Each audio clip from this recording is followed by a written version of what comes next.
langue anglaise. Chaque personne individuellement peut s'exprimer dans la langue de son choix. Si cette langue est incompréhensible à l'une des personnes présentes et qu'elle le souhaite, il faut choisir la traduction. Et il faut me le demander, je ne le fais pas automatiquement.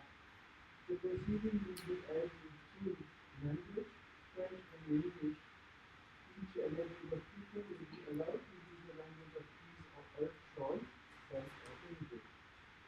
If the language being used is not within your ability, of your ability, I will use simultaneous translation with your paper. Isn't that nice before? So we will start. Yes, so I'm going to introduce the very listening language. So it's a bit around the border, but there is introduction to the anthropologist, and she will be rapporteur in the work.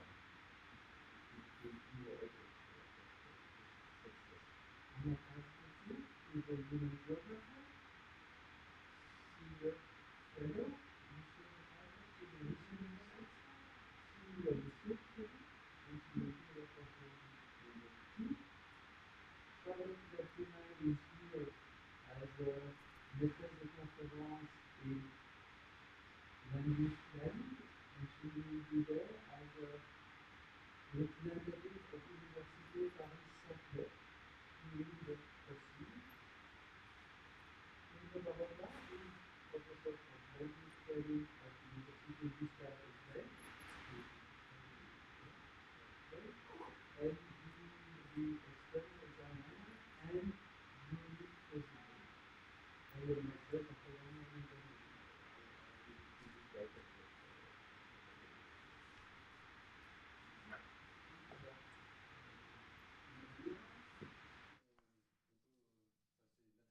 Oui, oui, oui, oui, oui. Oui, Natalia, c'est mieux.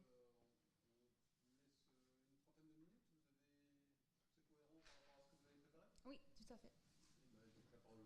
Ok, parfait alors.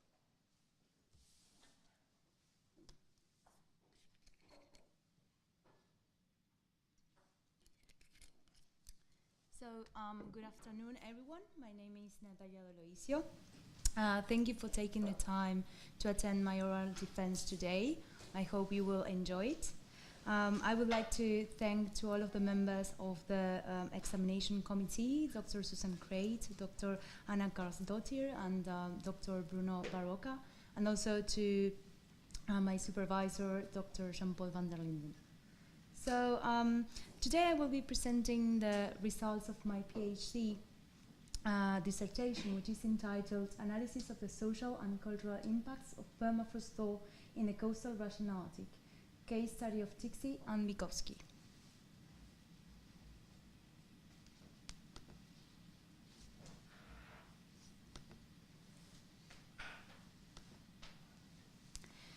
So nowadays, because of its close relationship with the global climate system, the Arctic is considered to be one of the most sensitive areas of the world to climate change. However, many of the impacts of climate change and permafrost thaw are nowadays being interpreted and studied from the lenses of mechanical and deterministic approaches. When we try to study complex systems like the Arctic, we face two main challenges. The first one is to find methodologies that will allow us to interpret and to integrate both qualitative and quantitative data. And on the other side, to capture to find a methodology that will also allow us to capture the subtleties and the interconnectedness between the different stakeholders, elements, and processes of this system. In this research, I decided to include two types of climate change indicators. On the one side, those which are based on instrumental observational data, which are often published in articles and reports, and on the other hand, those which are a reflection of the changes in both permafrost and climate in northern residents' perception. In general, the latter ones become more visible after climate changes exceed a certain threshold values. So in order to delve into the social and cultural impacts of climate change and permafrost thaw in the Russian Arctic, I decided to apply an alternative inductive and reflexive approach. I decided to use or to create conceptual axes that would therefore allow me to create provisional theories that would be revised back and forth throughout the entire research process. One of the main characteristics of this approach is that I decided using local residents' narratives and perception as an entry point. So what I obtained was basically rich information concerning all of the processes that are being unchained by climate change and permafrost thaw in relationship to daily experiences. The inductive logic provided me enough flexibility and openness in order to capture important elements for the social configuration, culture, and worldviews. So Tixi and Vikovsky are situated in the Republic of Sakha in the Russian Federation. This is the biggest administrative unit in the country, and is well known for its extent of territory with over 3 million square kilometers, also for its sharply continental climate, for having permafrost in all of its territory, and also for being inhabited by different indigenous peoples like the Sakha, Iven, Ivenki, Yukagir, Chukchi, and Dolgan. More specifically, Tixi and Vikovsky are situated in the Bolunsky district, which is up to the north of the Republic of Sakha. This district has been established in 1930 and contains one urban settlement, which is Tixi, and 6 other rural settlements. Vikovsky is one of them. One of its characteristics is that it's the leading district in terms of fish production in the Republic of Sakha. So Vikovsky is situated 40 kilometers north from Tixi. Tixi has 4,600 inhabitants and is well known for being the administrative center of the Bolunsky district and also for being one of the major ports of the Northeast Passage. Tixi is situated on the mainland, and the coastal erosion occurs at a lower pace in comparison to Vikovsky. During the fieldwork, I was capable to interview people working in different public services, for example, the local municipality office, the library, the school, the local museum, also people working as accountants, lawyers, vets, people working at the harbor, and also some others working from traditional activities who were mainly from neighborhood settlements like Usur, for example.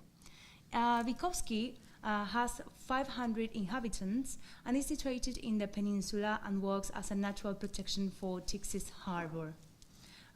Coastal erosion occurs at a faster pace here, as I already said. During the fieldwork, it was possible to encounter fishermen, hunters, but also people working at different public services. Once again, the local municipality, at the kindergarten, and also technicians working at the electric station and the heating system. So here I decided to include a few photos that I took during the fieldwork so that you can imagine how life is there. Here we have the coastline of Tixi. It wasn't far from the local harbor. And here we have some photos of Vikovsky. The photo on the lower left side is an ice cellar, which is basically the place where locals stock their fish and meat during the year. And on the top right photo, you can see the coastal erosion in the cemetery of Vikovsky. For this research, I decided applying a qualitative methodological strategy because this would allow me to explore issues related to meaning, social representations, experiences, perception, and attributions. I conducted two different fieldworks, the first one in 2018 in the regional capital city of Yakutsk, and the second one in Tiksi and Vykovsky during 2019. However, the main difference between both of them is that I decided using 3 different interview frameworks for Yakutsk and only one in Tiksi and Vykovsky. The reason is because in Yakutsk I was going to encounter different stakeholders, and in Tiksi and Vykovsky I was mainly interested in obtaining information at a district level. The snowball sampling was really useful because this allowed me to interview more people. I would basically ask the people that I already interviewed if they knew anyone else who would be interested into participating in this project. The samples chosen aimed at capturing the diversity of experiences and therefore they weren't aligned with statistical purposes. Being a cross-language project, the language barrier defied communication and the exchange of knowledge. This also was manifested because I had to transform a life as told from a source language, which was often Russian or Saha in some cases, to a target language, which was English, to a life as told as translated, then to a life as interpreted from translation. In order to facilitate communication, we decided to include local interpreters in most of the interviews, and I also started taking up Russian lessons. So here I decided to share the amount and profile of the interviews that I encountered in Yakutsk and then in Tiksi and Vykovsky. So in Yakutsk I conducted a total of 24 interviews, and as you can see there is a wide variety of profiles. I met people who were representatives of ethnic minorities, people working as educational authorities or governmental authorities, some researchers, students, people living from traditional activities, and also other occupations. In Tiksi and Vykovsky, I conducted a total of 34 interviews, from which 7 were conducted in Vykovsky. Once again, we can see a wide variety of profiles, and the main difference is that in Tiksi, I had the possibility to conduct focal groups, which emerged as the best option according to local interviewees who were feeling more comfortable being with more people by their side.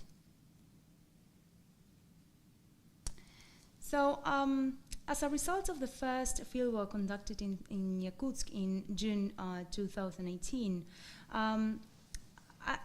I concluded that that climate change and permafrost thaw are salient topics for the population.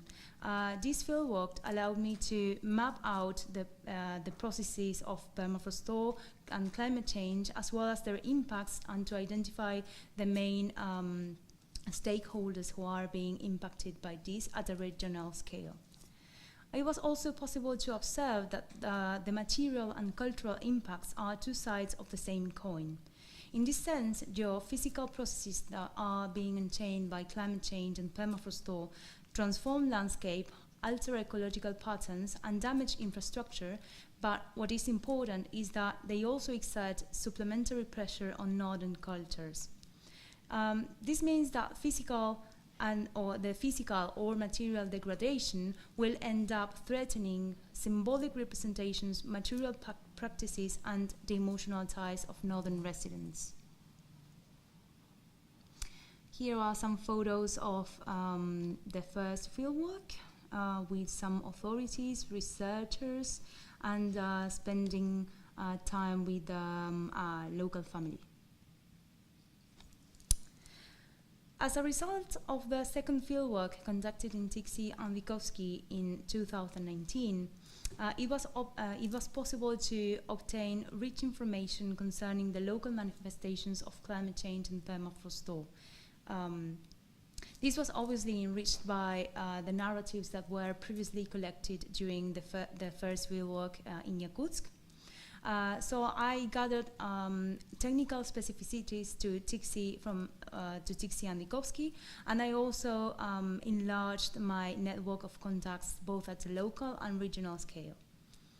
To conclude, it was possible to determine that the socioeconomic, the cultural and environmental dimensions in these settlements are constantly overlapped. For example, when residents from Witkowski addressed the accelerated coastal erosion, which is a priori a biophysical process, they would often refer to the possibility of being forcibly displaced in the future, which is obviously a cultural and psychological impact too.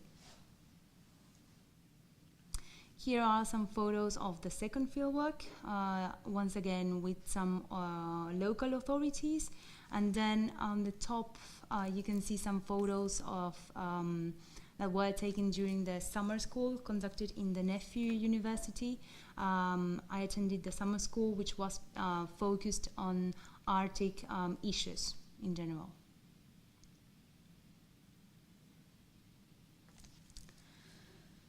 So even if conducting semi-structured interviews aimed at capturing rich information on permafrost thaw and climate change, it was also desired to give enough scope to the interviewees to address any other concern or important topic for them. In this sense, it was possible to observe that when local residents were evaluating their current reality and describing their main concerns in face of these multidimensional changes, they did it not only according to their personal experiences, but also according to a specific frame of reference. In this case, this frame of reference is characterized by harsh climatic conditions on the one side, challenges associated to the socioeconomic reality, national and regional historical processes, unique demographical structure, and also a very particular understanding of mobility and the kinship ties.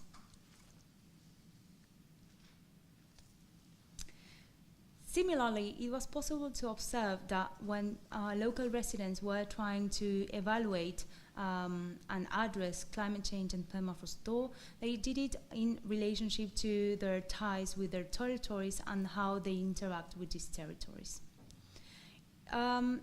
Similarly, places are not interpreted as merely as mere points, geographical points, but they hold different degrees of emotional and affective ties which are based in local residents' experiences. The notion of here appeared in narratives as a very large concept, which is associated to very specific ways of feeling and to the experiences associated to that place. In some cases, people refer to here as the Bulunsky district, and in those cases where people had a higher motility and mobility, it was possible to observe that this here would even include the regional capital city of Yakutsk. This is very important because it reminds us that in many occasions there will be territories that will be culturally and symbolically important or meaningful for people which are being impacted by these processes, but they do not always respect the administrative boundaries.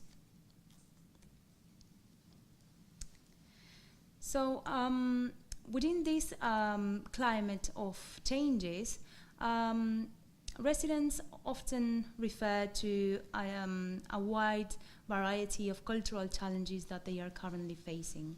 To begin with, many elders mentioned that young people are now becoming less and less interested in practicing their traditional activities.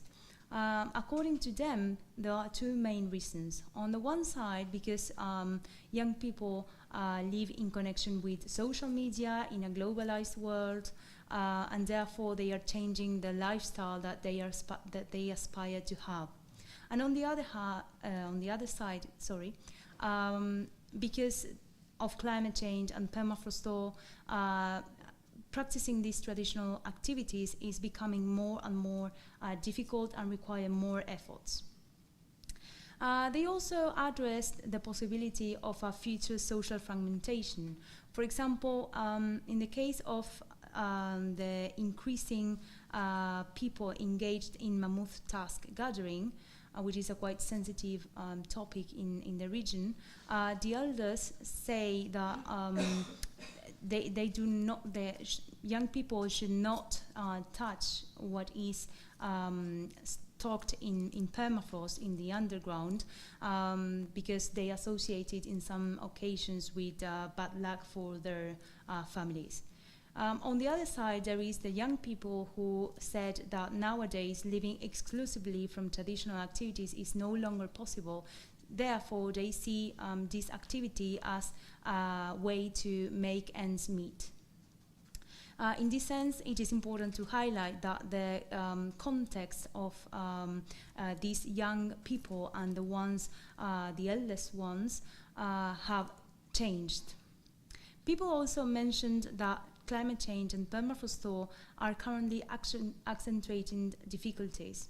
For example, by accelerating the detrimental of ice cellars in Bykowski, they are also creating a higher reindeer morbidity, and some other people even related it to the sharp reduction in the fish availability in Bykowski.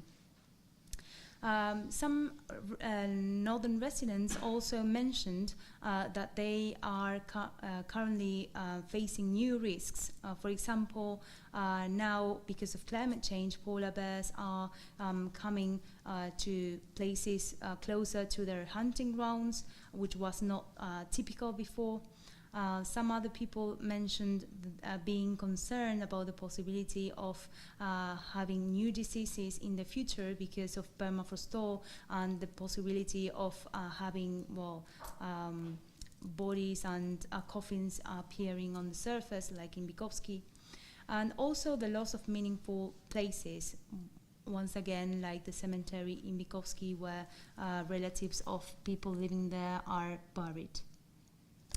One of the most interesting things of my narratives is that when people address these cultural challenges or environmental challenges, they often referred to other contextual challenges which were mainly related to the quality of life in northern settlements.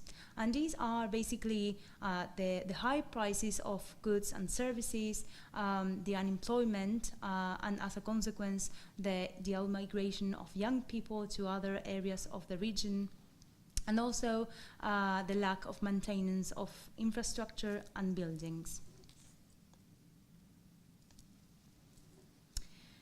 So when people try to evaluate livability in their northern settlements and define their future perspectives in face to these socioeconomic, cultural, and environmental challenges, one of the main questions that emerged in their narratives is whether they should leave or they should stay. In this sense, it is important to highlight and to interpret the implications of the context within which a person decides either to stay or to leave. For example, if we take the case of a person who decides to stay, it could be seen on the one side as a result of the lack of any means to leave the settlement, or either because they don't have any family in other settlements, or they don't have economic means to do that. But it could also be interpreted as a result of the emotional ties and bonds that they have created with this specific place.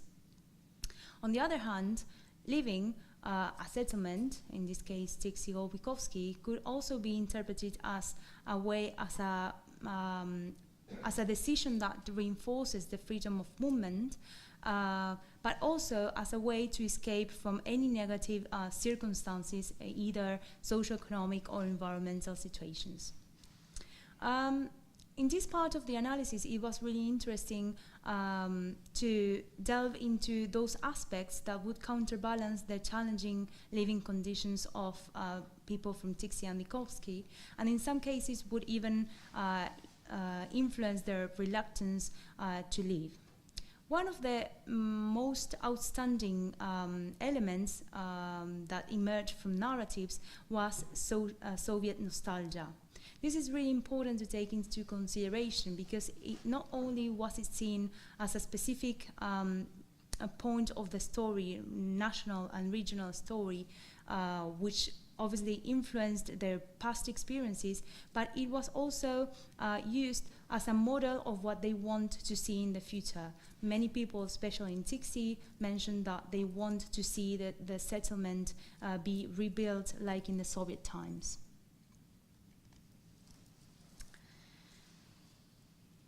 Despite of the geographical proximity between Tiksi and Mikulski, both of them have different specificities, and therefore this is manifested in terms of local manifestations and the extent of the impacts of climate change and permafrost thaw.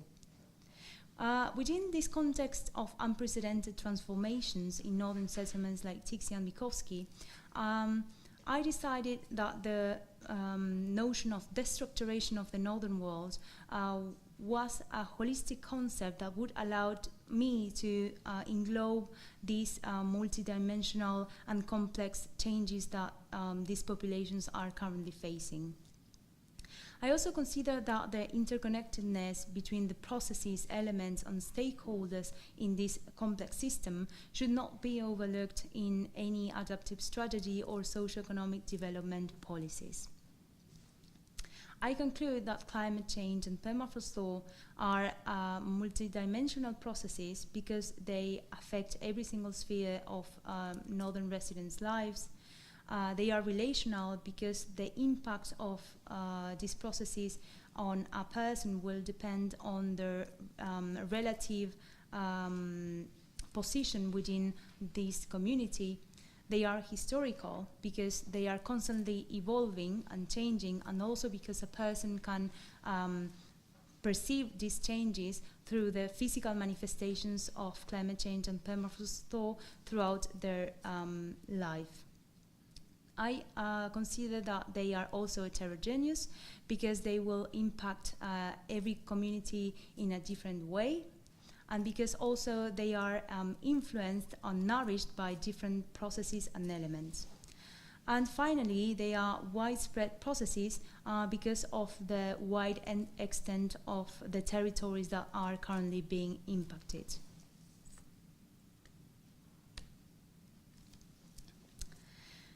So what's next?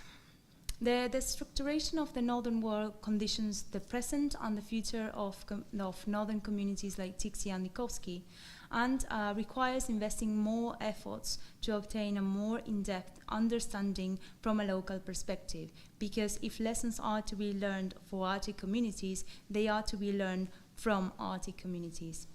I consider that addressing global changes has to be done within a logic of a broader destructuration. In this sense, it was decided to travel back to the city of Yakutsk in order to present my results of my dissertation with the local community, but because of COVID and then with the current situation, it was not possible. As a researcher, this is the topic that passionates me, and I decided to continue working on. I am lucky enough to say that from next week I will be participating from the SEMPA project as a postdoc, and I will be capable to continue delving into these topics in more depth. Thank you very much for your attention.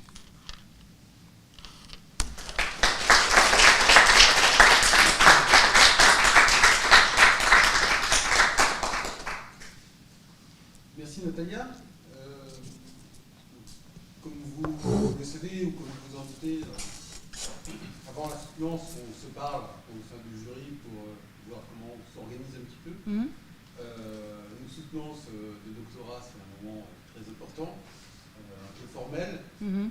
et on a envie d'avoir un maximum d'échanges avec vous, et donc on va se permettre de procéder peut-être un peu différemment de ce que vous pouvez voir habituellement, Mhm. à savoir qu'on va se passer la parole pour des temps relativement courts. Donc, vous avez les deux rapportrices qui ont fait des rapports très précis et Mhm. intéressants, qui vont prendre la parole l'une après l'autre et qui vont vous poser à chaque fois une ou deux questions, ce qui nous permettra de faire plusieurs tours de questions. D'accord. Voilà. Et comme ça, d'optimiser un peu les échanges avec vous. Et donc, ça sera un peu moins formel qu'habituellement, où on a un rapporteur qui va passer une demi-heure à côté du travail, puis un autre, etc. Et on n'a pas beaucoup de temps pour les échanges.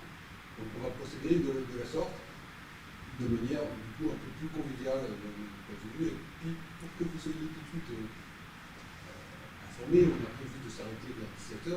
D'accord. Donc, voilà, on a en gros 1h30 d'échange avec vous.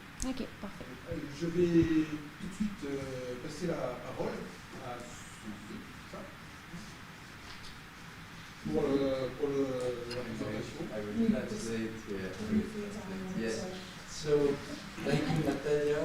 As you know, this is quite a formal proceeding. We have discussed before proceeding on the way we would go forward, and we thought that we would try to maximize exchange with you. So we will go through several rounds of questions, one question after another, one person after another, and we will begin with comments and questions from Suzy Trey. Okay, perfect. Thank you, Natalia. This is a wonderful project, and I salute your use of qualitative methods and qualitative analysis. And I do have some questions, just to keep thinking with you about these important issues that you bring up. One of them, you refer to local agency on several occasions in your dissertation. Mm-hmm. In your conclusion, you state that the narratives of the respondents do not only talk about permafrost thaw, but also talk about who they are in the face of permafrost thaw and how they construe their ability to face the associated risks. This final result is of critical importance as action will be needed, and these actions will call for local agency. Our results point to a genuine need for further research into the determinants of local agency in the future. So I agree completely, but I guess my question for you is local agency to what ends? Mm-hmm. So. Yeah, so I think that because of the different local characteristics of Tixi and Mikovsky will also influence the type of agency that we can try to find or expect to find within local residents. In the case of Mikovsky, I personally believe that associated to permafrost thaw, agency could be seen, or at least early stages of agency could be seen between residents. In terms of psychological preparedness, I think that from my interviews, I could feel that people were completely conscious about the current situation and that they will have to do something about this situation. So there was a general consensus on the need of action, even if it was discursively implicit because they were not formulating it in a scientific way. So I think that this psychological preparedness that emerged between residents from Mikovsky could be, it would probably require more research in detail, but I think it could be a form of actively, intentionally acting to transform their world. So I do think it is a way of agency. In Tixi, the situation, I think it's a bit different because, well, as I said, Tixi is the administrative center of the Volunsky district, and also because of its seaport, it is related to the external world, including other regions of Russia and also with the world. So I think that because permafrost thaw is not impacting as dramatically as in Bukowski, I think that agency could be manifested in terms of socioeconomic development or maybe in relationship to climate change.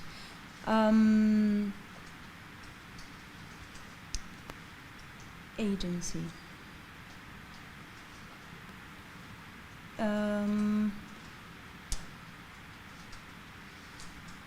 Yes, I think those are basically two global differences that I conceived in terms of agency between the settlements.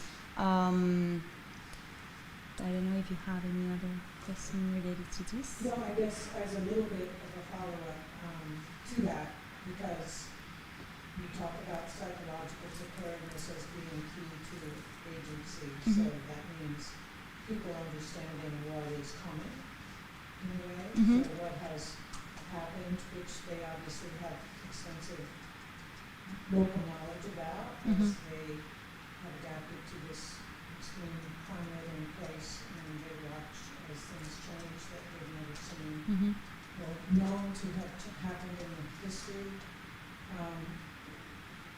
You talk about that they have precise knowledge and there's no need for scientific knowledge, and so I wonder if you're saying that they don't need to know what is happening scientifically, or if that would give them more understanding, deeper understanding of what they know in a very experiential knowledge that they have, called indigenous knowledge or local knowledge, however. From the interviews that I conducted, I have the feeling that they were really open to the idea of receiving scientists, regional or international scientists, in order to better understand which were the real causes of these transformations. It is true that they do have a knowledge, a local knowledge, which is most of the time aligned with the scientific version of these processes. But no, I think in fact they see it as necessary to have scientists in the region, and many of them have highlighted the necessity of scientific participation in order to transform the outcomes of permafrost thaw and climate change.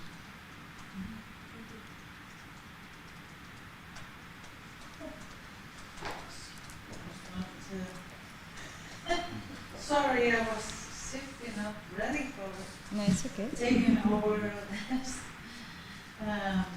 Thank you so much, Natalie. I noticed that in the rapport I sent in, I constantly call you Brenda, but that's because I don't have to be worried. No, it's okay, no worries. So I have also questions. I think it's a wonderful work that you have done, and I'm very impressed. Thank you.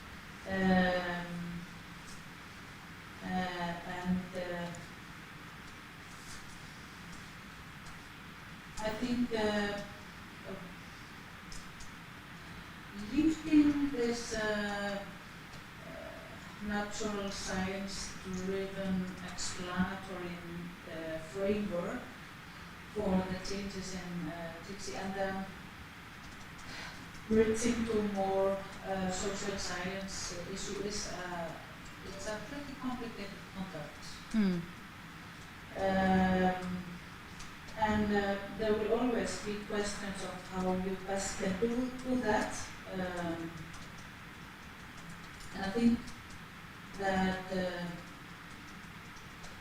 you use these historical processes as both background and explanatory to finding how residents of these two communities are likely to adapt to changes in terms of how they think about coping strategies, how they think about making a living or staying or leaving the communities.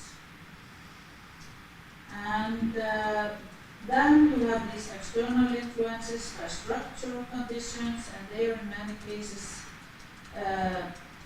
understood as determinant for their coping mechanisms. mechanisms, and maybe more so than their own agency. And I feel this is a very interesting kind of condition.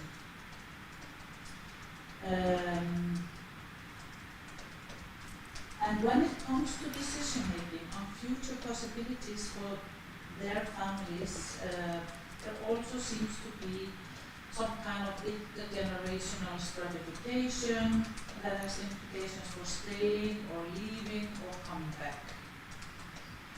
And I would like you to elaborate on or make some reflections with us on which of the informants that you had encounters with or interviewed would be the most likely to change the place and innovate instead of leaving, and what arenas of innovations would be most likely in their efforts of doing so.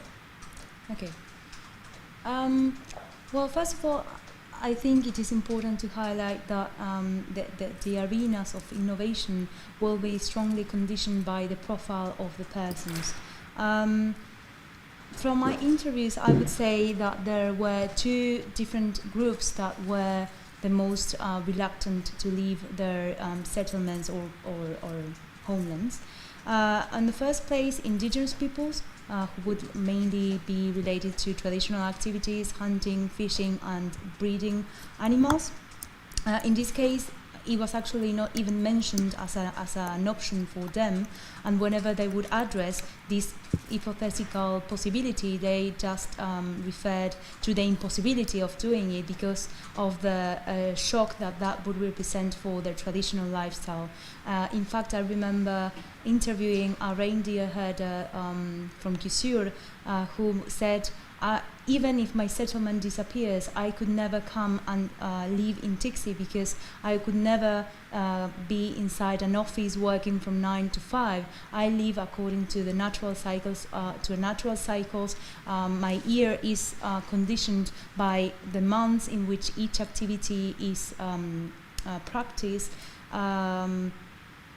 So in that case, indigenous peoples, at least from my interviews, they didn't even consider the option of leaving because they are obviously engaged with their traditional activities, and also I think that they were attached to this traditional lifestyle and everything that comes around traditional activities. So in this particular case, I think that innovations should probably try to facilitate the way these people practice their traditional activities, especially in face to climate change and permafrost. More specifically, for example, I remember that this reindeer herder mentioned that there are some GPS collars that are being used in order to avoid losing their reindeers, but they were really pricey, and therefore it is still not accessible for northern reindeer herders. But I think that kind of technological innovation could be welcomed between this group of residents. And on the other hand, I think that local residents from Tiksi and Likovsky who were over 40 years old would sometimes manifest this attachment to the Soviet days. And therefore, I think that in these cases, the implications will change, because for them, what is relevant is those experiences from the past that also are used today to evaluate their current living conditions and also to determine the way they would like to live in the future. Between these narratives, this category of respondents, it was also possible to identify other elements that seem to be important for them and that cannot be replaced.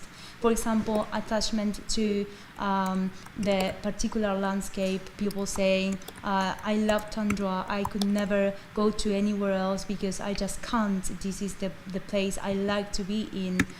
Some other young people mentioning that their how much they loved polar nights, the particular wind in Tixi. There are endless experiences associated to these very strong windstorms in Tixi. So in this case, I think that the type of innovations that we could think about will be slightly different. When they talked about Soviet nostalgia, they would often refer to the current living conditions characterized by a lack of maintenance of infrastructure and buildings. They often mention their desire to have reestablished the direct flights from Moscow to Tixi, their desire to have goods and products at a reasonable price. So I think that in this particular case, innovation should be addressed to this kind of socio-economic characteristics or conditions. And to finish with, I would like to add just one reflection.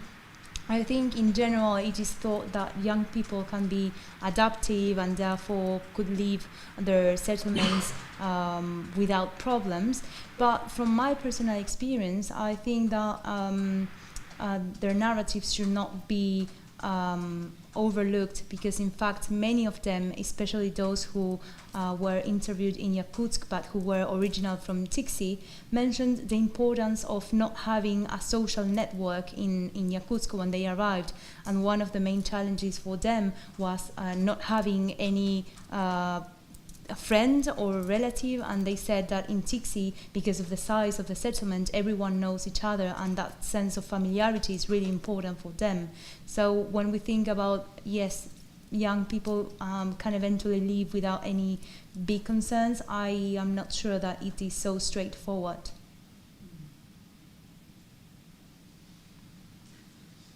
Merci. Pour la suite, donc, je vais prendre la parole et puis ensuite ce sera Charlotte qui prendra la parole et on refera un tour de questions. Moi je voulais d'abord vous informer que je ne suis pas spécialiste des thèmes si vous regardez tout ce que je fais. C'est souvent en participance. Vous avez dû remarquer que je ne suis pas spécialiste des thèmes qui sont les vôtres. Et quand on n'est pas spécialiste, on a une lecture un peu différente. Moi, ce qui m'a... So, as you know, I will be chairing this German talking for you, and I am not a specialist of what you're doing, and this is good because not being a specialist of your field directly allows me to have a slightly offset view and to look for other things than a specialist would look for. Donc, avec une lecture de mon spécialiste, vous verrez déjà que je vais peut-être plutôt m'attarder sur la méthode. Alors, avant de rentrer sur la méthode, je voudrais saluer la quantité de travail qui m'a paru très importante à la lecture, et je veux vous remercier par rapport à ça, parce que pour ma part, j'ai appris énormément de choses à la lecture de votre document.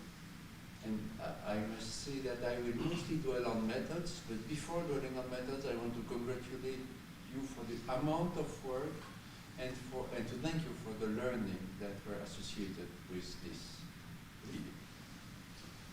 Donc sur la méthode, j'ai été quelque part étonné de la volonté d'avoir une approche comparative qui est indiquée plusieurs fois, et avec, symétriquement, vous montrer que finalement ce sont deux localités qui ne sont pas si comparables que ça. Dans votre texte, vous expliquez assez souvent que ce n'est pas comparable, tout en voulant mettre en place une méthode comparative.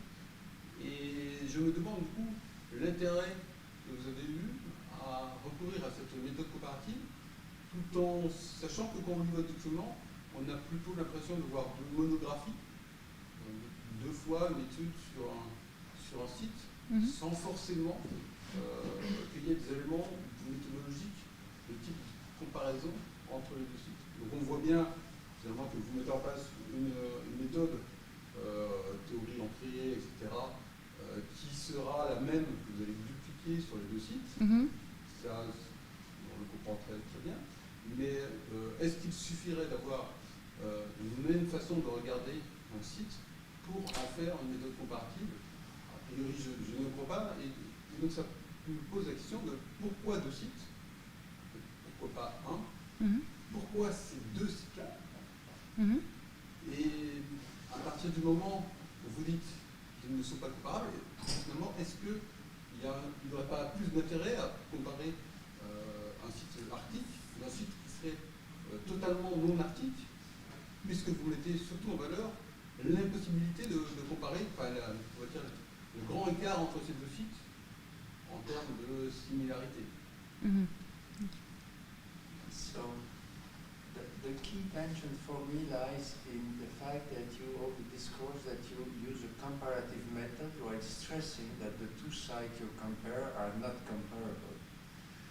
This leads me to conclude that your thesis is much more a pair of monography than a comparative approach stricto sensu. And one of the questions that I would raise then is why choosing these two sites and not choosing an Arctic site and a totally different site, as anyway these sites were not comparable. Je pense que c'est à peu près ça. So, first of all, I should say that the choice of these settlements weren't made by myself. It was decided within the Nunatsiaq project. Ah, pardon, je ne sais pas, est-ce que je le dis en français? C'est bon? C'est bon. En anglais? En anglais. Ah, d'accord. Si ça ne va pas, Okay, perfect.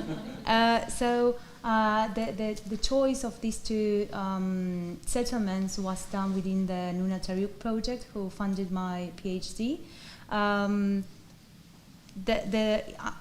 As far as I'm concerned, the reason why they were chosen is because geomorphological characteristics of these settlements demonstrate that the manifestations of climate change and permafrost thaw might differ, but there wasn't enough knowledge in depth.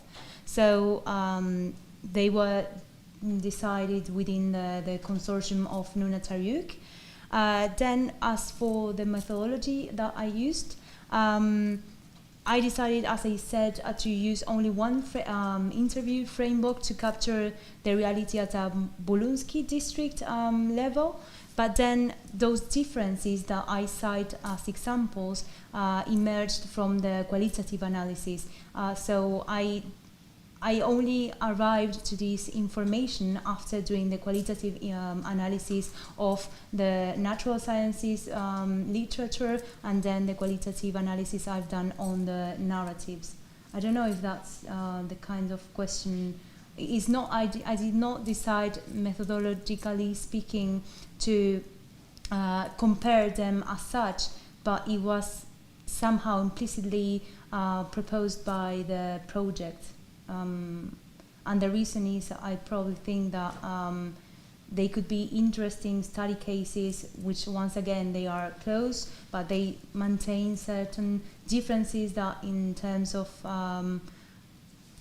analysis can bring important details and information.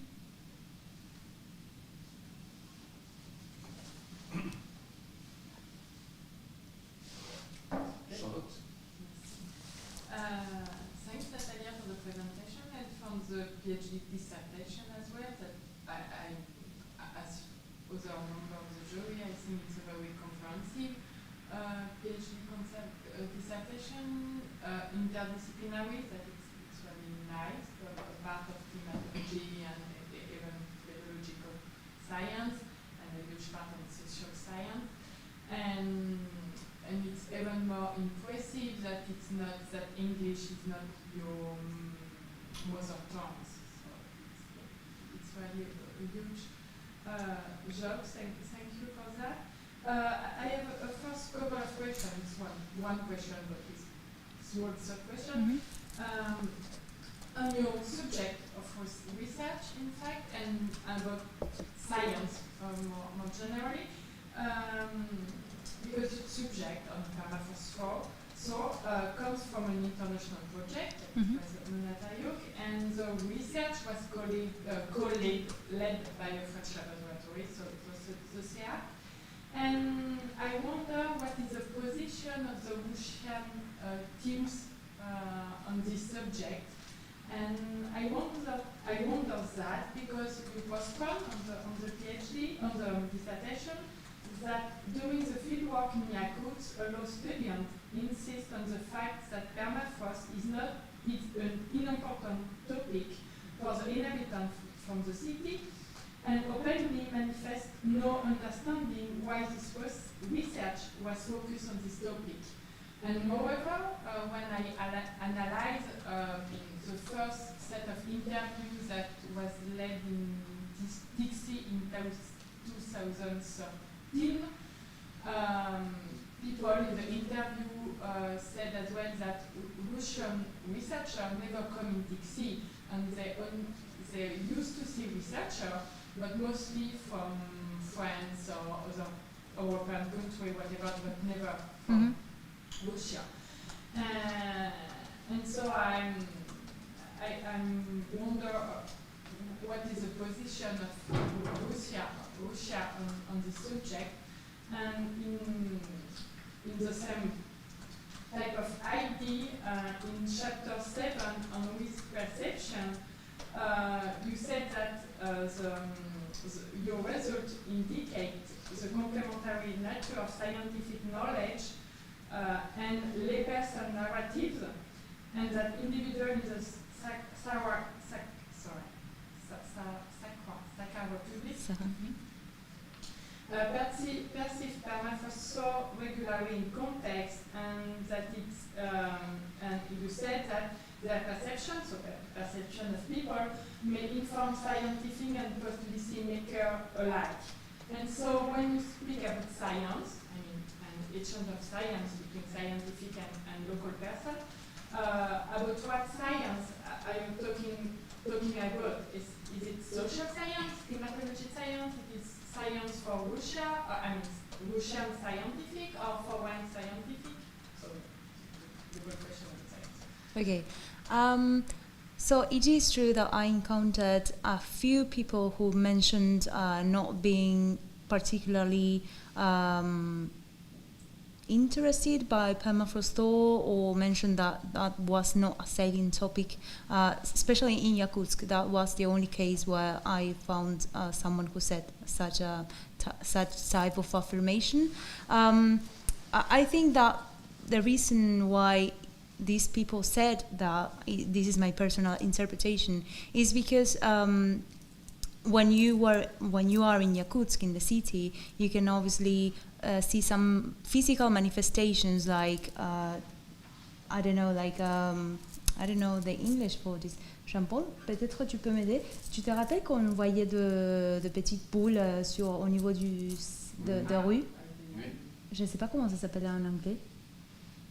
C'est des nids de poules en français. No, it's you know, when you have a permafrost, when you have a still in ice and water, and then it's cut, you have a road on top, like a tree or something, and then because of differential dilatation, you have...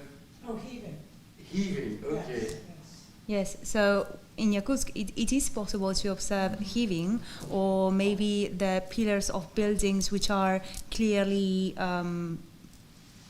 breaking, but in this case these people would say that that's the normal way of functioning of permafrost thaw, so they did not see any anomaly in terms of these specific manifestations.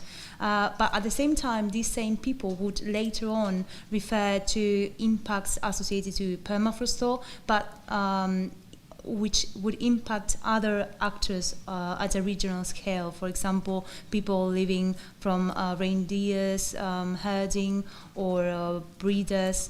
So I think that discursively, maybe what they refer is that for them, in their lifestyle, permafrost thaw is not a concern, or it does not impact them directly, but then they were conscious about the impacts that other people are talking about at a regional scale. And the second question concerning which science do I refer to? I refer to Russian and Western science. Throughout the PhD, I was capable to find endless articles written by Russian scientists, more specifically from natural sciences. Anisimov is one of the clearest examples. There are really clever articles on climate change and permafrost trends in Russia. So I do not think that when people talk about scientists, that means that there is only European scientists coming. I think that even during my fieldworks, it was possible to encounter some people who said that were talking with Russian scientists that came to Vykovsky to, for example, conduct research on why fish was disappearing.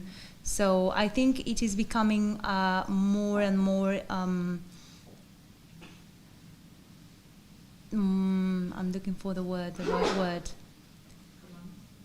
Yeah, it's becoming more popular, or maybe, I don't know if it's related to the popularity or maybe to the means of conducting research.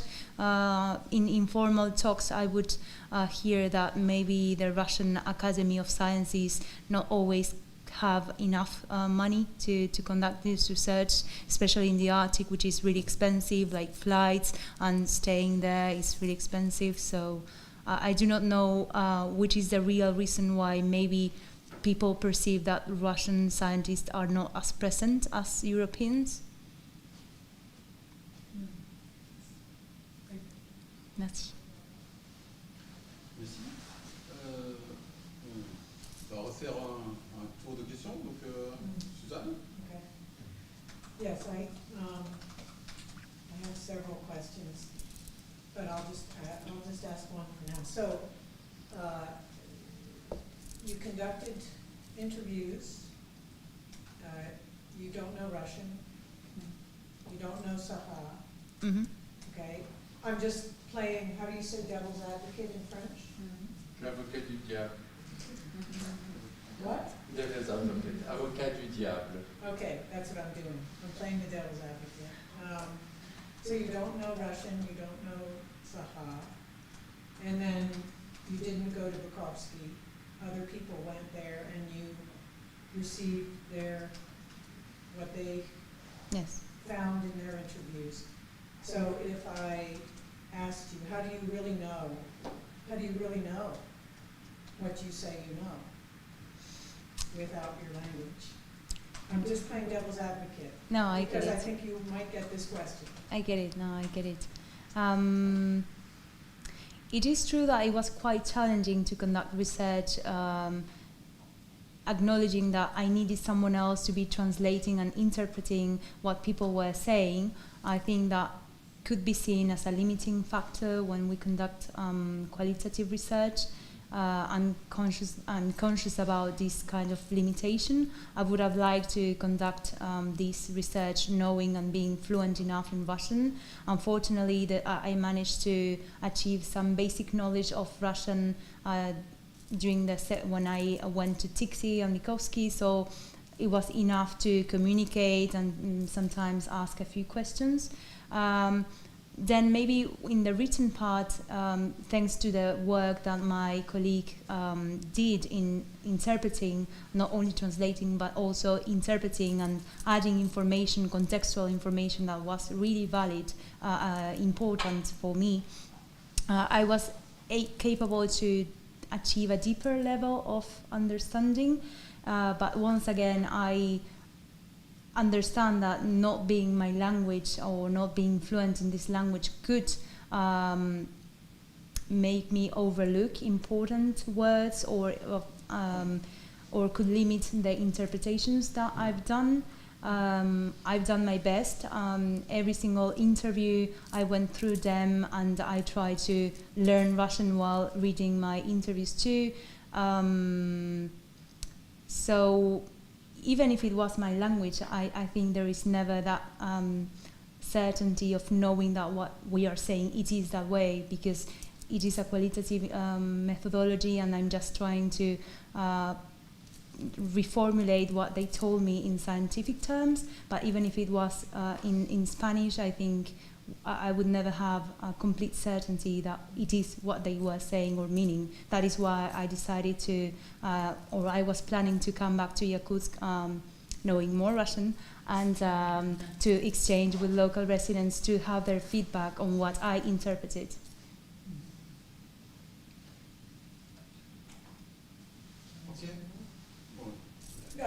The other question is totally different, because you talk about all the different changes, not just permafrost thaw, right? And so my experience also is when I ask people about change, they often don't talk about the change that I have come to talk about, which is climate change. And they talk about how hard it is to feed their family, how unknown the future is. And they have nostalgia for the Soviet period when everyone had work and everything was inexpensive or free. School was free, healthcare was free. So we know that the Soviet period, it was a false economy. It was an economy that was completely fueled by huge agro-industrial production, yes? And so my research is south of where you are in Tixi, but huge agro-industrial state farm, very unsustainable, right, in our terms now.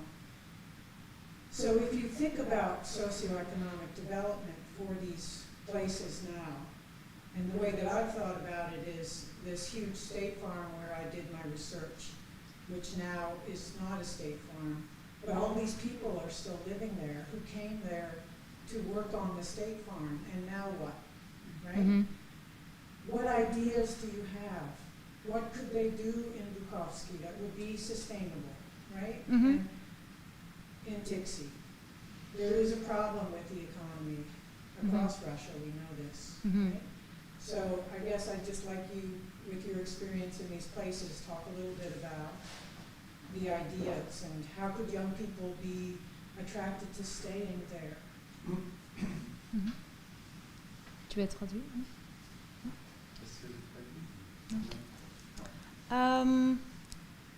So I think that in Bukovsky, local residents identify a very specific decision that could help them to continue fishing in good conditions,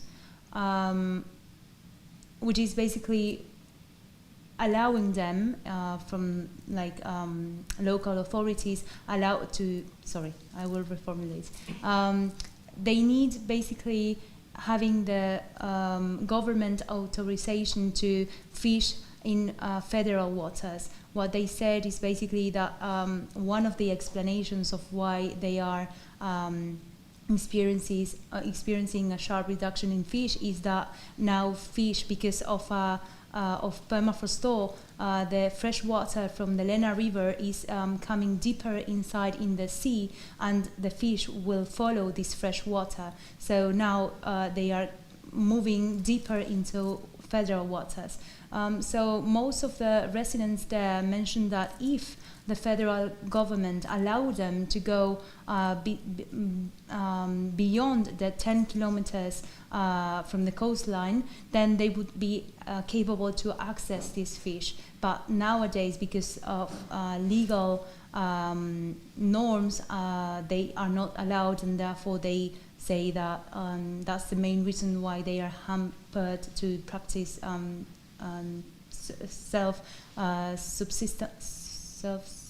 fishing. Sorry. In the case of Tixi, I think that once again the economic profile of Tixi is quite different, because Bukovsky is a rural, fishery-oriented settlement. Then it is true that if fish disappeared completely, or it became completely inaccessible for local residents, then they would probably have to do something, and that would probably be living, because they have no means to survive in that land. In Tixi, because of the socioeconomic profile, I believe that there will be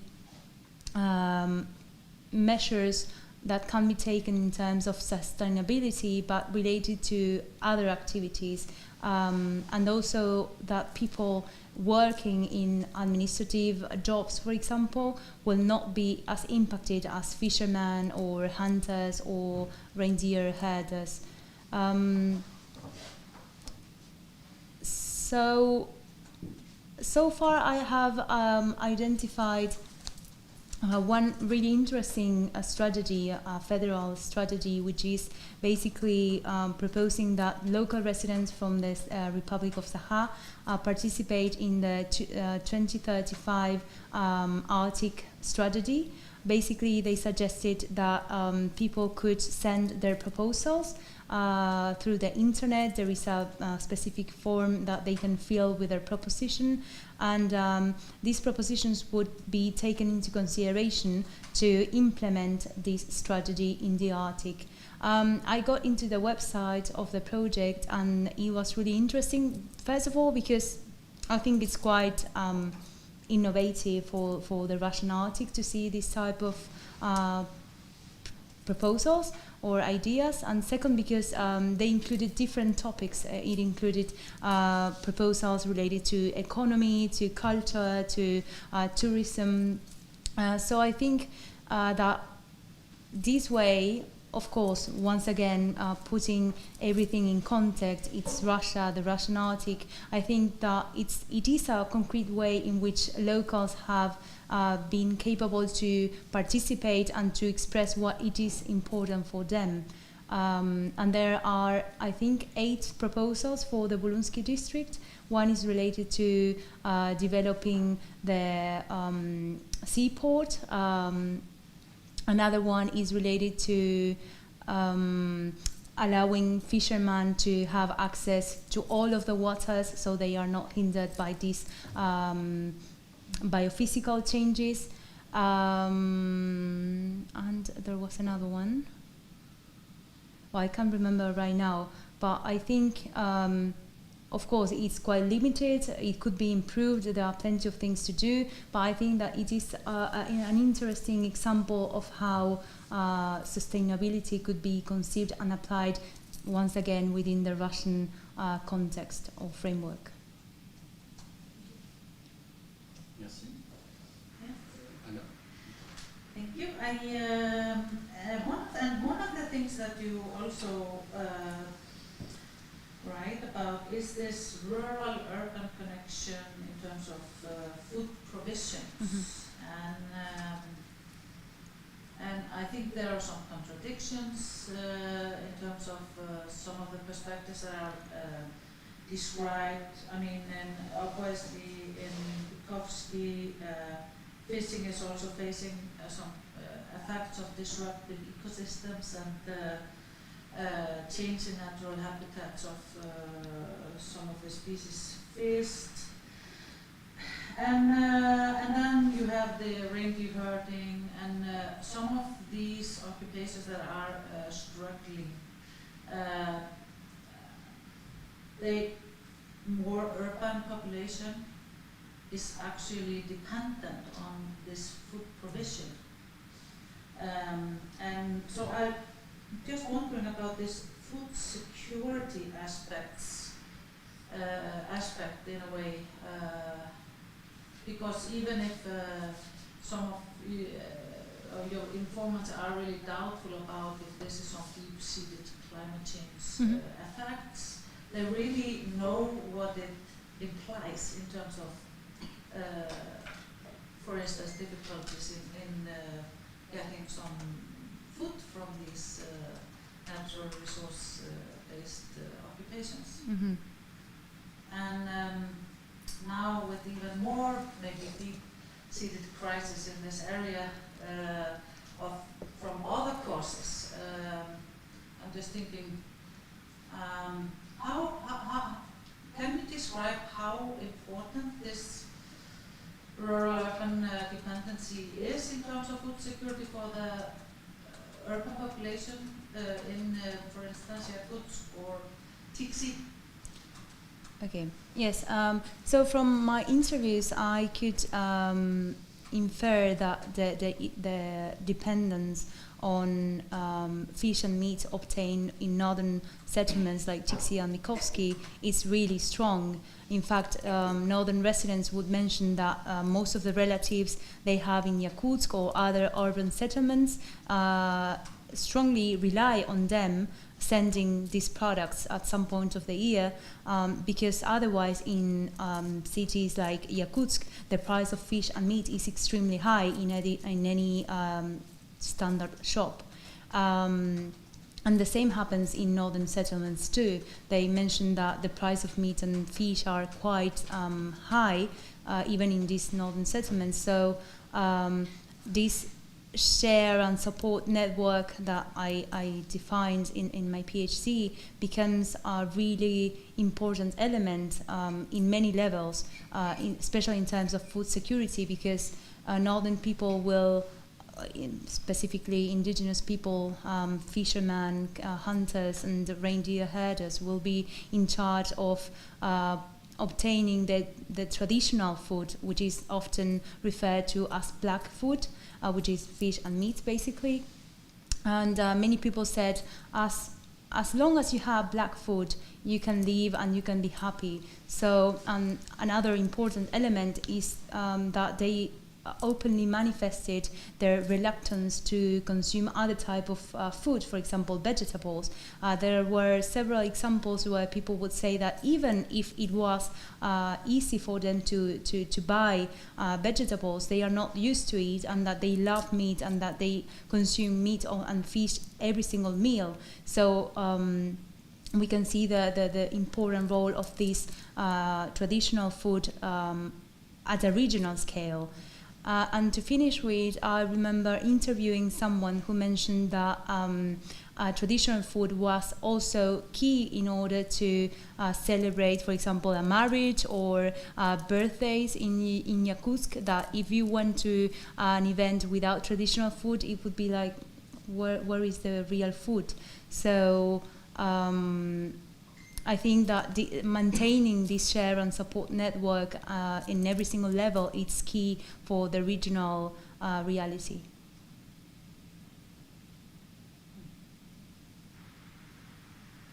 Une autre question? Okay. I have another question about participation, because you know that I love participation. When you call for, I quote, creating concrete space within chapter 3 or 4 at the beginning, in the comments. You said creating concrete space of dialogue between different stakeholders and authorities could give locals the possibility to express their concern and priorities in regards to the current destructuration of the world they live in. So, for me, you speak about participatory practice. I mean, I interpret that in that sense. And so it's a global question that we always ask in participatory practice, but it's particular, I think, in the case of Tiksi and all these remote areas. And so do you have an idea of how to do this in this particular context of Volonsky district? Yes, so one of the things that I retained from my fieldwork in Tiksi and Nikovsky is that many of the authorities, local authorities that I interviewed, were people that would consider themselves locals and that they have been living in these settlements for a very long period of time, and therefore they were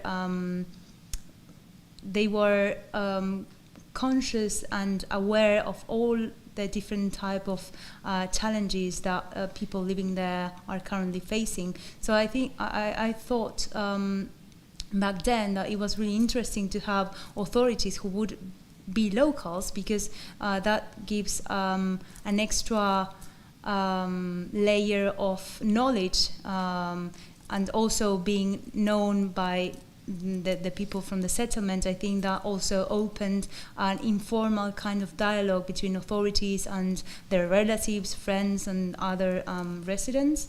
But I think it could also be applied through the recommendations that some associations elaborate in order to support the work of policymakers. While being with Slava Shadrin, he mentioned that him as a representative of the Yukagir people, he elaborated recommendations, technical recommendations according to the main concerns and priorities of the population, and then he would send them to policymakers at a regional scale. I did not get enough information on how it works. I felt like he was limiting the kind of information he was giving, so I don't know exactly how that works. And also I think there are currently more and more efforts from organisms like the Arctic Council in order to integrate local residents in decision making. One example that I could think about is the youth network of the Arctic Council. They are increasingly trying to integrate them and to make them participate at different levels in decision making. I do not think that in Tixi or Witkowski it would be possible to think about workshops like we can see in other regions of the Arctic because of the political and administrative reality. But I think it is important not to dismiss these local forms of participation and engagement from local residents.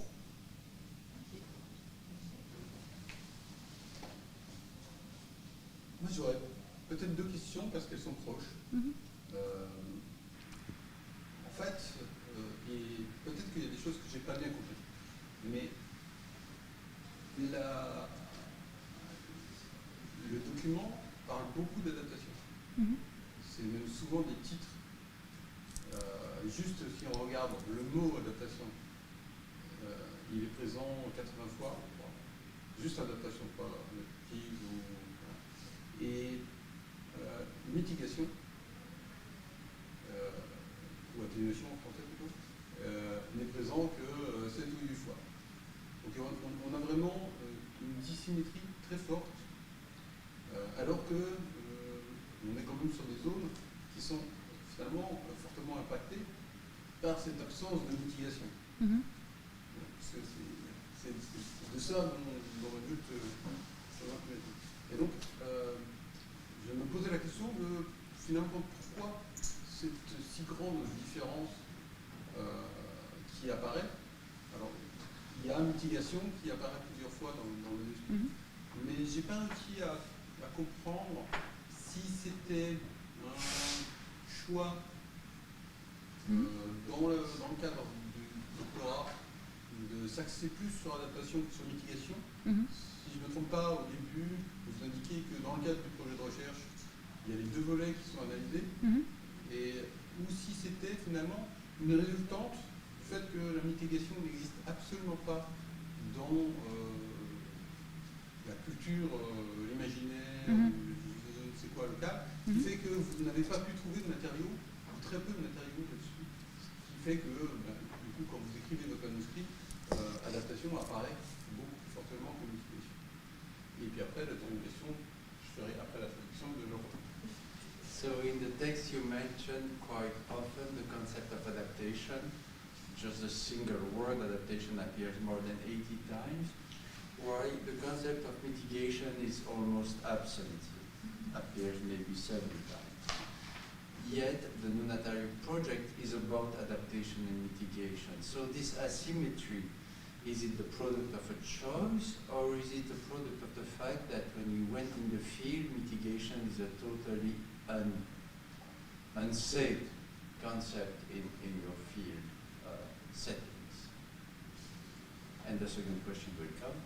La deuxième question, elle est plus sémantique sur la question de l'adaptation. En fait, si vous regardez, puisque vous parlez aussi pas mal des rapports du GIEC et des choses comme ça, on voit une évolution sémantique de cette notion qui part dans les rapports du GIEC, d'une adaptation qu'on dit incrémentale, qui me semble être celle dont vous parlez. Vers une adaptation qui est plus transformationnelle, qui voudrait dire que la façon dont on analyse aujourd'hui les structures urbaines, les fonctionnements, etc., n'a plus de tête et qu'il faut penser la transformation de ça très fortement et jusqu'à une adaptation qui n'est pas dans les rapports du GIEC, qui est l'adaptation radicale prônée par des auteurs comme Mendel. Mais du coup, je voulais vous entendre sur les choix que vous avez faits autour de la sémantique de l'adaptation, qui ne sont pas discutés dans le manuscrit, mais simplement pour que moi je vous comprenne bien. Il n'y a pas de jugement de valeur. Non, je comprends. L'adaptation radicale n'est pas forcément que l'adaptation incrémentale. C'est peut-être pas les mêmes perspectives temporelles. Et puis peut-être qu'il y a un phasage, des enchaînements entre ces types d'adaptation, mais c'est bien pour comprendre votre partie. So the second question is that adaptation is a concept that has been evolving from incremental kind of reactive adaptation by small step while decrypting a signal up to transformative adaptation where we see that we have to rethink totally the way we structure our relationship to the environment, from even radical adaptation, which would be a total change of life, like Bender would talk about, and that would involve rethinking society as a whole. And in your manuscript, it seems that it's the first meaning that dominates, but it's not clearly discussed. So could you please elaborate on the meaning you associate to the concept of adaptation and how it relates to these different categories? So the reason why adaptation, the notion of adaptation appears so many times, much more than resilience, is basically because mitigations, excuse me, is because local residents would not address this topic. There were only 2 people who mentioned the necessity of mitigation strategies, and these were people who were representatives of minorities that I encountered in Yakutsk. So I know that these people are in contact with European researchers and participate in European projects. So I think that's the reason why they were more familiar with this concept. While adaptation appeared naturally in the local residents' narratives. In fact, it was interesting because they mentioned that adaptation was not a new concept for them, but adaptation is seen as something that has been occurring since forever, because even the first settlers in this region had to adapt to really harsh climatic conditions, and now in face to climate change and permafrost thaw, they keep adapting on a daily basis. So I think there were 2 broad categories or types of adaptation that were addressed by local residents. On the one side, when I encountered and talked to people living from traditional activities, I could identify everyday life kind of adaptive strategies. For example, when the reindeer herder mentioned that because of the swamps in the soil, because of permafrost thaw, they have to change their migration routes with their reindeers, or when they say that because of the later freezing of the ice in the spring, practicing spring fishing on the ice is becoming more challenging. So what they have to do is to wait until the ice is solid enough for them to step on it and to put the nets in the water. I think that those are examples of everyday adaptive strategies that people just do. They act without really thinking about I am adapting, but it's like a reactive response to the changes that they are facing. And on the other hand, when we talked about formal levels of action, they would address adaptation in the sense of external actors that would come and intervene either by giving them money or funding projects or research in order to find specific solutions for their problems. So I think those were the local forms or interpretations of adaptation, and I tried to use it as they conceived it. I don't know if that's... Ok. Il nous reste 5 minutes, peut-être qu'on a le temps de faire encore quelques questions. We have 25 minutes left. Maybe we can do another round of questions, or we can stop. Okay, I can ask a question. Yeah, I have also. So, in Bukowski, it looks like things are not going well with the permafrost. Yeah? Yeah, no, And at all. it looks like the coast is disappearing, yeah? Mm-hmm. And the young people are leaving, yeah? Not exactly. I think that in fact it's a population quite young. I think they have between 30 and 45 years old, the eldest. In Tixi, yes, I do think that young people are leaving.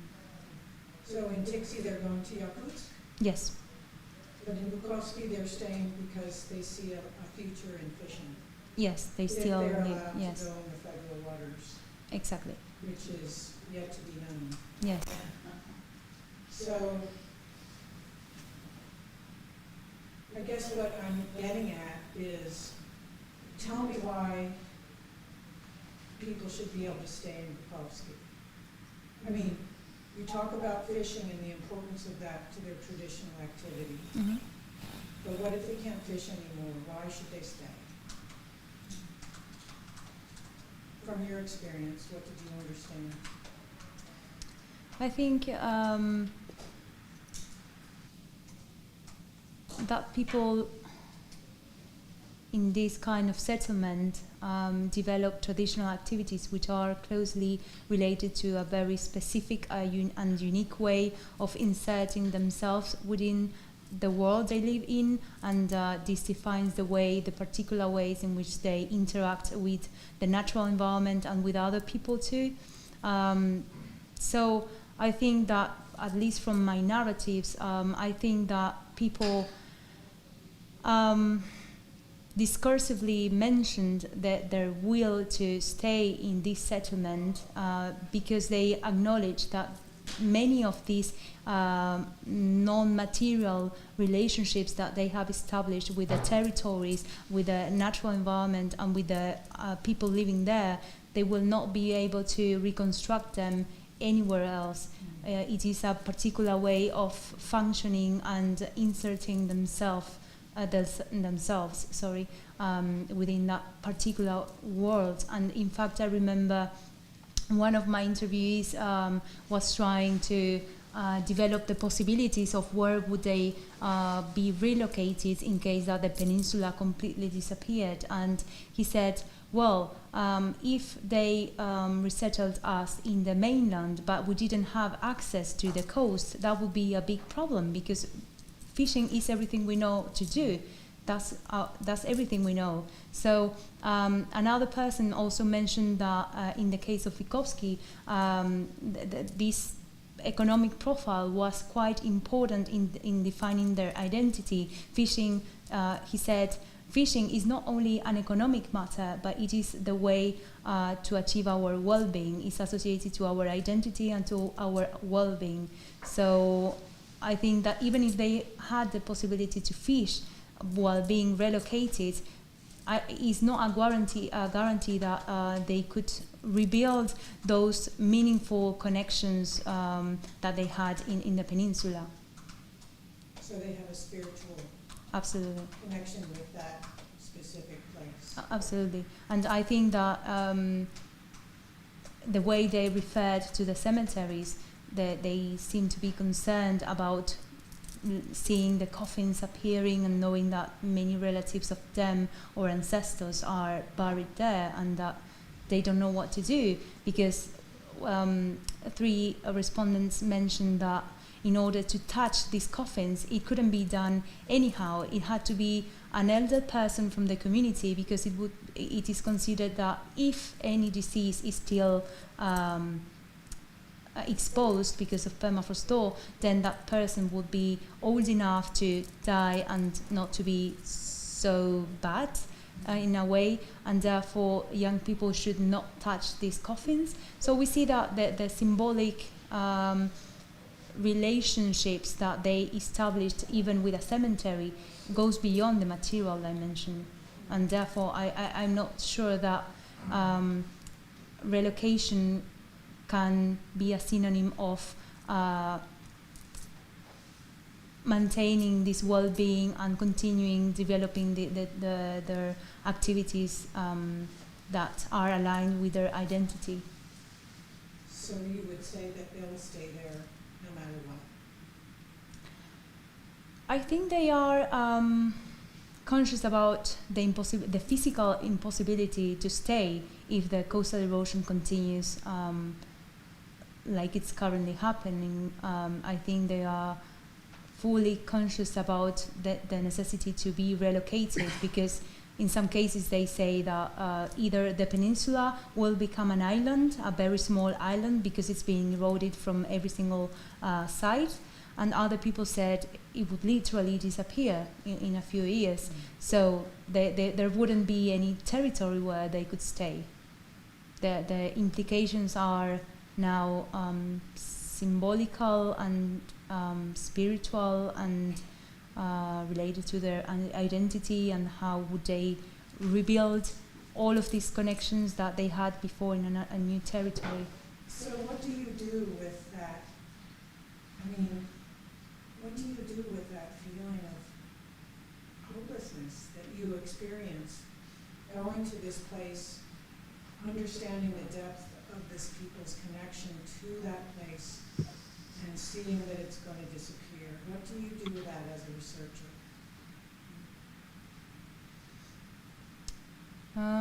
That's a quite interesting question. I think that there is always a desire to help, at least personally speaking. And in this specific case, I think that the best I could do is to interpret and to do the best job with these narratives, and to interpret them in the best way, and to eventually make reports. While being there, they asked me if it was possible for me to elaborate a very brief booklet with recommendations, scientific recommendations, as a result of my research. I also think that even if it is hopeless, I think that people did not seem to be terribly sad while they were interviewed. In fact, many mentioned, referred to previous experiences in the Bulunsky district of other settlements that have been closed because of being too remote or because of environmental causes.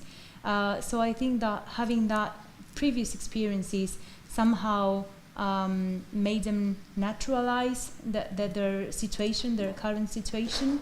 And also an important element is that most people have relatives in Yakutsk and in Tiksi. So when they mentioned the possibility of either leaving to Yakutsk or to Tiksi, most of them had relatives, and I think that's a really important element for them, because they wouldn't be starting all over again from zero without any familiarity or bond. And maybe as a continuation of these considerations, I think that if I read your thesis right, I see you state several times through your thesis that older generation understands mobility or the mobility choices for the younger generations differently than for their own. Mhm. And but some of these reasons are not necessarily associated with climate change or coastal erosion or other climate-related changes. They are related to other meta issues like globalization, just maybe the zeitgeist, and what do you think would need to be changed in these external circumstances for this trajectory to be changed, for them to really want the young people to be staying? So, excuse me, Yeah, just to there's clarify. two things. There's firstly this, can you maybe explain why do the elders rest? What is the reason why they feel the young people should leave differently from what they think their own generation should do? And then secondly, what would have to be changed for their, what do you think would have to change for their perception to change on this issue? So the second question is concerning the perception of elder people willing or promoting that young people leave, or either to change the mentality of young people to stay. You're actually stating that elders or the older generation have, they feel that the younger generation should have different mobility choices than their own generation have or has. Oh, yeah. Okay. So yes, it is true that I encountered two different positions in terms of young people leaving these settlements. On the one side, people living from traditional activities seem to be more concerned and worried about young people being uninterested or leaving to urban settlements or centers like Yakutsk. And I think in this case, it was related to this fear comes from seeing the potential of completely losing their activities. They said that the average age of people who lived as a reindeer herder is now around 45 years old and even 50 years old. So I think in this case the concern is about the continuity of this traditional knowledge and traditional lifestyle. On the other side, people who openly express that young people should be capable to live and to find better opportunities were often those living in Dixie. And in this case, I think it is related to this connection to the external world, this openness. There is a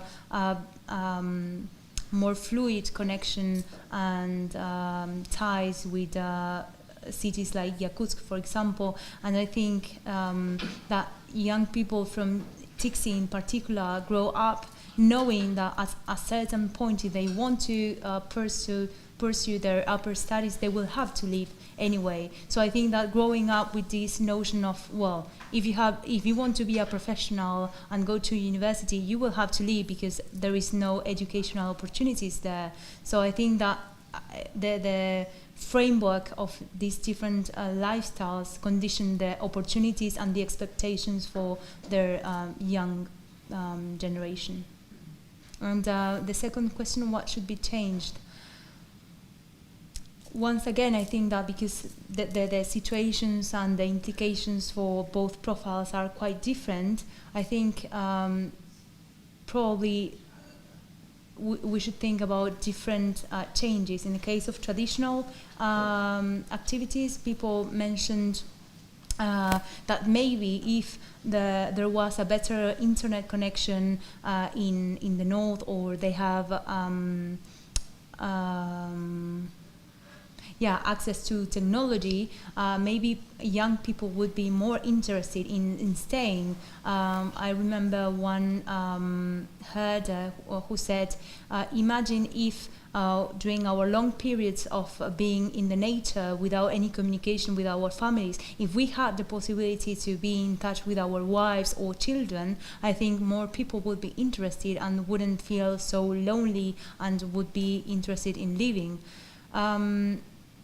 So in the case of traditional activities, I think that local residents addressed technology as a potential solution or as a potential attractive element for young people. While in TICSI, I think that the situation is quite different. On the one side, yes, elder people would say, I want my kids to go to Yakutsk and to go to university and to find a job. Here there are no possibilities. But on the other hand, while talking about these young people, I've had the feeling that, as I said earlier, it is not straightforward.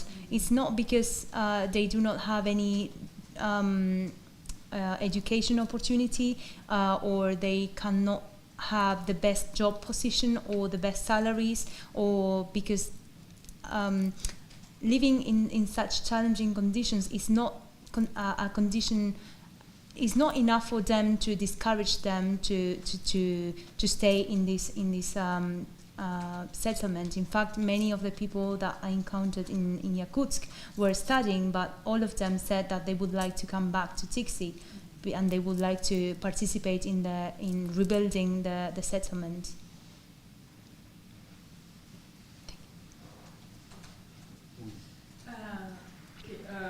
For the last question, I want to focus on the chapter 8. It was very interesting, and mostly the part on adaptation and adaptive capacities.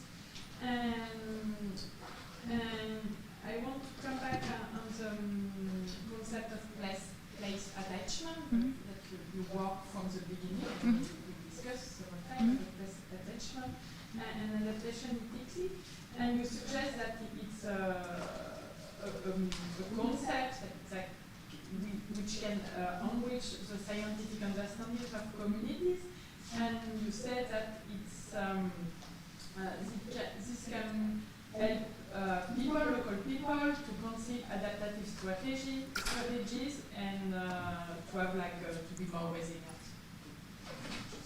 To do this short, and so I wonder, and it's not an easy question. It's not an open question. Do you think that is it ultimately this place attachment, or more globally tradition or habit?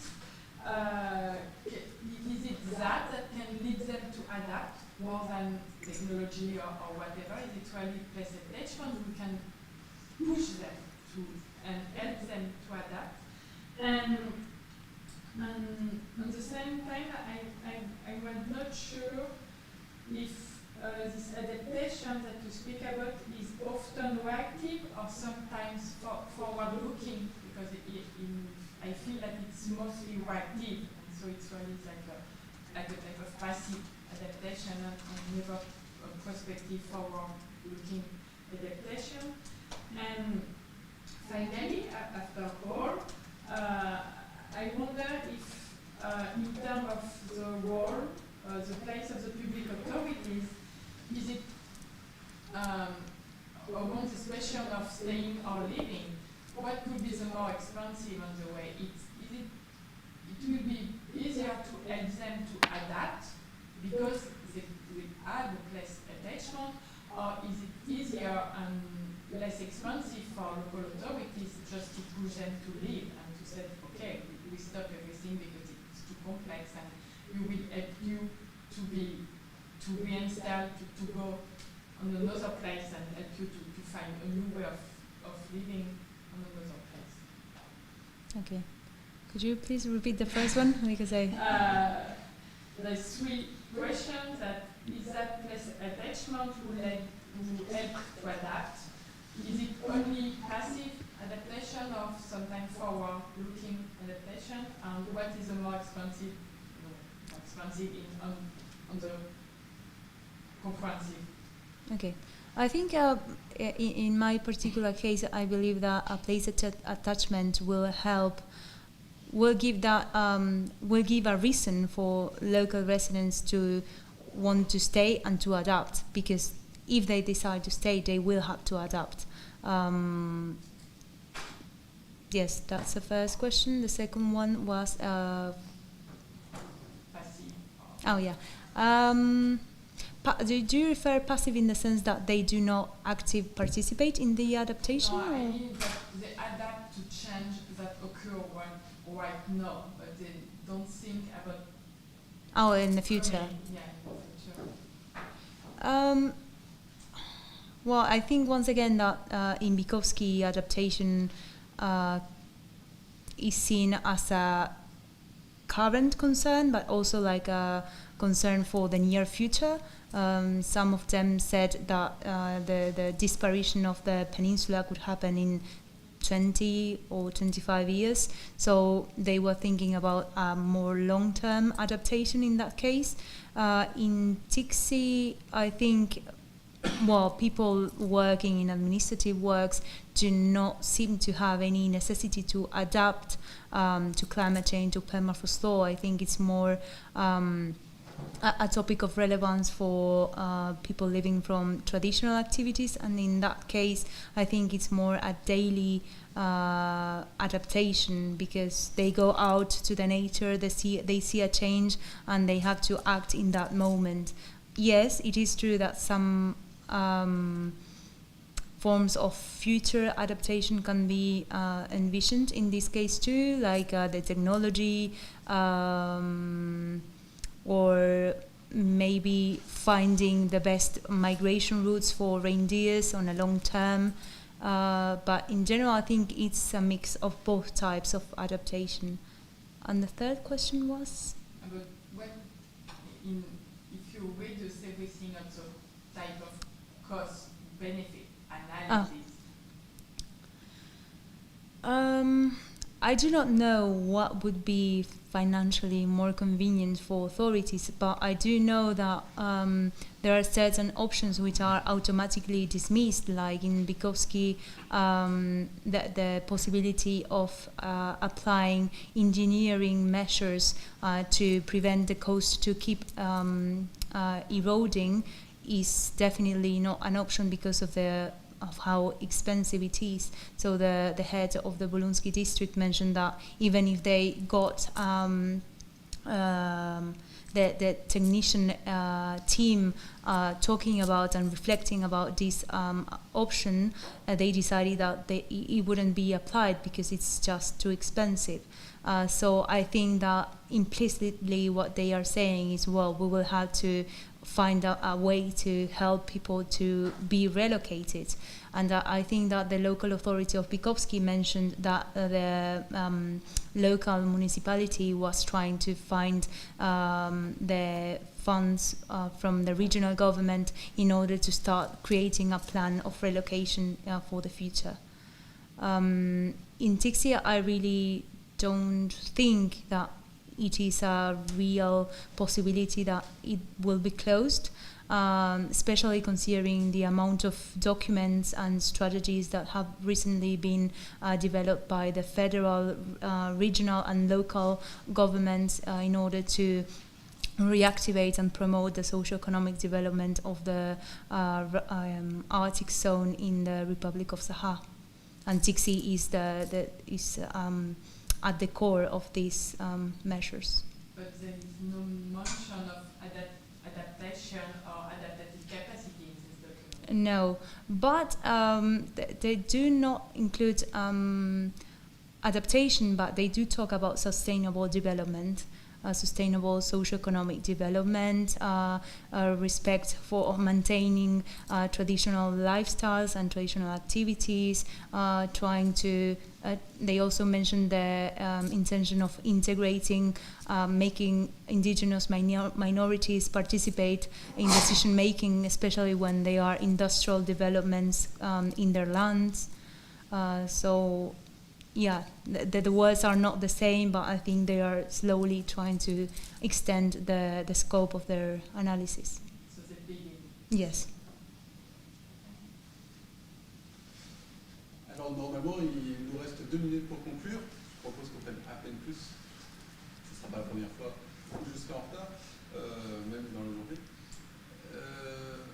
Moi, j'aimerais vous poser une dernière question, peut-être un peu inversée. Alors, je crois que je n'ai pas le droit de vous donner la parole pour que vous posiez des questions au jury. Cependant, vous avez lu les rapports, vous avez préparé votre soutenance, et vous avez peut-être des choses à nous dire sur lesquelles on n'a pas posé de questions. Et je ne voudrais pas que vous repartiez frustrés parce que vous aviez des choses à dire par rapport au rapport que vous avez lu, par rapport aux questions qu'on a données, etc. Et que la soutenance se termine comme ça. Donc la question que j'ai à vous poser, c'est est-ce que vous avez des éléments à nous apporter que vous avez envie de communiquer, mais qui ne rentrent pas dans la présentation de 30 minutes, et sur lequel nous, on n'a pas posé de questions. Et il n'y en a pas forcément, hein, mais peut-être que dans votre préparation, vous attendiez à avoir un certain nombre de questions un peu différentes et que vous avez préparé des éléments que vous voulez communiquer avec nous. Et en tout cas, voilà, si c'est le cas, on a quelques minutes pour vous écouter sur des éléments complémentaires. Outside of the kind word you expect from your thesis director as a concluding remark, and that shall not be forgotten, is there anything you would like to ask the jury that you didn't get a chance to express before we close the deliberation, either that you would have liked to say during your 30 minutes presentation but did not get a chance to say, or something that you read in the report that you wanted to answer to but was not mentioned during the oral deliberation, or anything that you would like to add and that would appease any frustration that you might have in communicating things to us. I'm trying to think about that answer. No, I would say that the only thing that I was expecting somehow and didn't come up was maybe more theoretical and philosophical kind of analysis around certain concepts.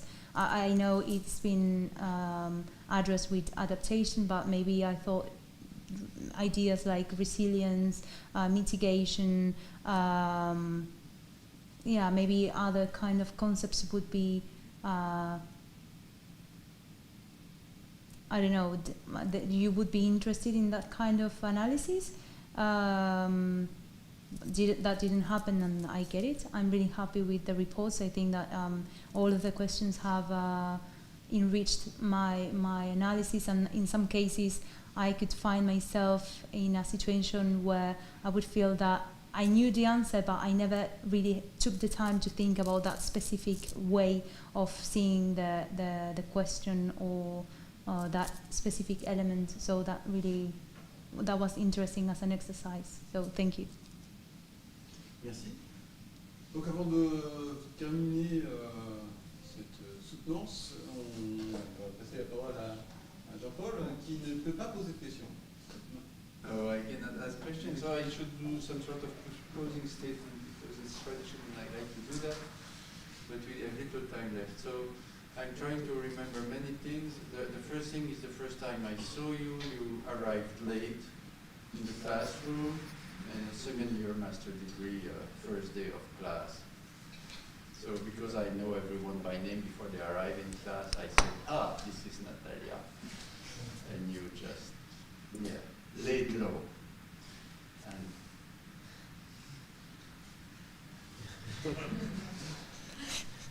And then we're going to both cry for now. We did the proceedings.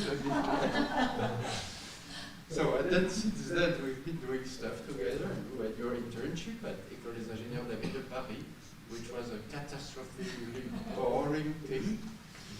And we were relieved that it was over. And then, yes, many things happened, but I really want to thank you for these years. Very, very nice years. And for the years to come for your postdoc with the Center project. So thank you, Natalia. Thank you. Thank you.